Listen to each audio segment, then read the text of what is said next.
And welcome, ladies and gentlemen, to my next Let's Play. This one is for Sonic the Hedgehog on the Sega Genesis. I'm actually doing a Sega game this time. I actually grew up with a lot of Sega games.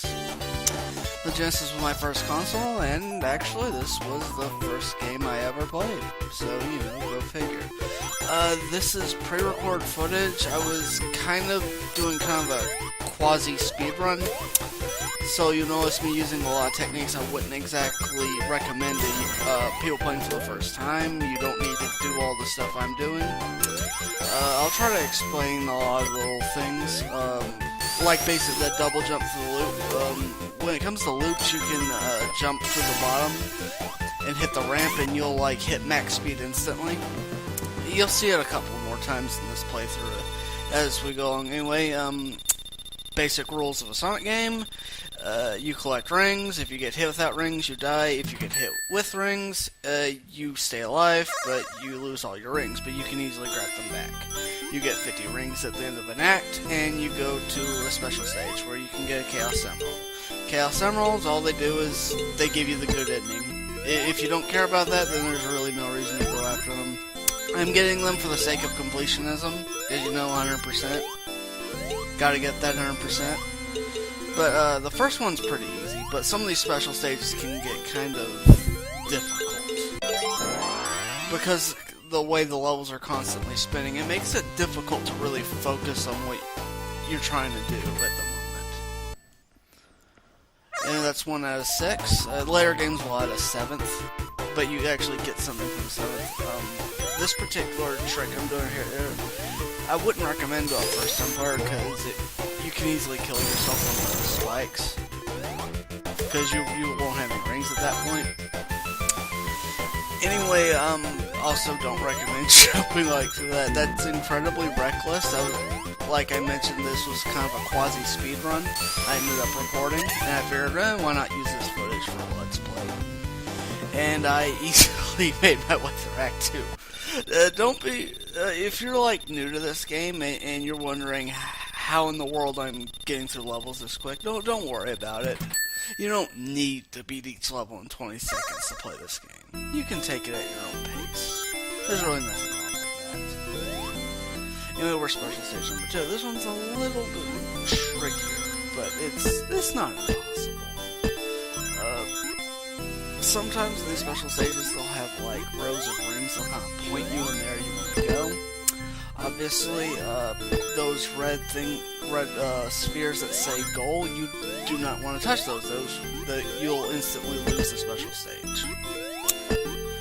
One thing I do like, well at least for the most part, in the Sonic series, is all special stages are different. Of course, this is ignoring all the repeats of the Sonic 2 special stage we've had over the years. But I'm going to pretend that they don't exist. Like, Sonic 2's is the half-life. Sonic 3 has the, Blue Spheres. CD has the, weird, destroy UFO ships. The Game Gear Sonic 1 has, really not a special stage for getting emeralds, but you know, for live collecting and stuff. You know, they at least in the 2D games they changed it. There's a invincibility in the very top there. Grab it, you can roll down the hill and jump at the very top of that hill. You'll be able to easily get that power up. Anyway, I do not recommend you try this. This is something I noticed when I was watching a task run. And I saw someone do this, and I got really curious, and I just practiced it over and over again, and I was able to do it in real time. This took a lot of practice, however, like, to the point where it's probably not worth attempting. It looks cool, but it's highly impractical. You'll probably spend, like, several hours trying to get it down to where you can actually do it at a reasonable pace. So I don't really recommend that. You can just get to the level normally, and you will be just fine. Anyway, that's Act 3, and now we're in Marble Zone. And a lot of people don't like Marble Zone. I like it just fine. It's my least favorite level in the game, but that's more so out of attrition, because you know some levels got to be the least favorite. but you know, I don't mind it. Like, if I'm going to play a level from Sonic 1, it's probably not going to be Marble Zone. But you know, I don't mind it.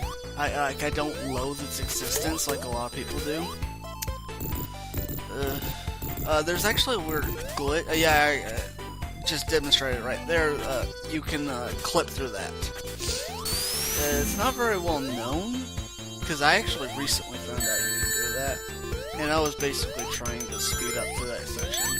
You can take damage to actually get to that. That's actually a speedrunning trick I've seen on a couple of speedruns. I use a couple speedrunning tricks, but I don't use all of them. Otherwise, I'd be abusing the zip glitch. For those of you that aren't in the know, the zip glitch is you get caught in a wall, and just due to the way the game functions, it'll zip you the level. It's really difficult to pull off, and I think I may be able to do in like 100 practice runs.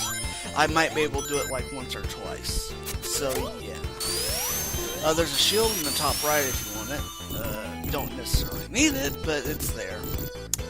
Also, a thing about the well, it's not relevant now, but coming up there's a caterpillar enemy. They have a really weird hitbox. Go for the close to the head. You can. And if you spin through those really fast, Sonic will go so fast, he'll actually hit the hitbox part of their back, so you'll end up taking damage. Just bear that in mind. A lot of people struggle with the caterpillar's hitbox. Or caterkiller, excuse me, before the Fantard raging. Anyway, we're almost done with this level. Yeah, we're only a minute in. There's invincibility to the left, but I didn't really need it. Anyway, yep, take the damage, get through. This one, the far right, you can't really get through that, because I've tried, there's not enough space, you'll end up taking crush damage. So, yeah. And that's the end of Act 2. Like I said, a lot of people say Marble Zone is like really slow, but I haven't taken more than a minute for each act. If you know what you're doing, you can speed through them. Though granted, this is the very first game I ever played, and I played it for the first time when I was, let's see, I think 2. And I'm 24 now, so I have 22 years of experience, so maybe I'm not the best judge for that. I've always wondered what that design was in the background. I always actually liked the background art in Marble Zone. It was one of its better features, I think. I like all the background art for this game in general. Oh yeah, and you can take a shortcut by jumping through that. It's a bit risky, but you know, it's not too hard of a jump. And you've got a secret passage. And that chandelier will always be down, no matter what, when you first get through there. That is not true in the Game Boy Advance port, which is why it's terrible. But, yeah, I noticed that when I played through it once, it wouldn't be in the same position, so I'm wondering how they screwed that up, but, you know, that's Sonic Genesis for you. Anyway, we're at the boss fight with Robotnik. He spits fire from the bottom of the machine, and you can just jump to the other side and easily avoid it. Easy enough. Anyway, that's the end of Marble Zone and part 1 of the Sonic the Hedgehog Let's Play. I'm Hugos, signing off.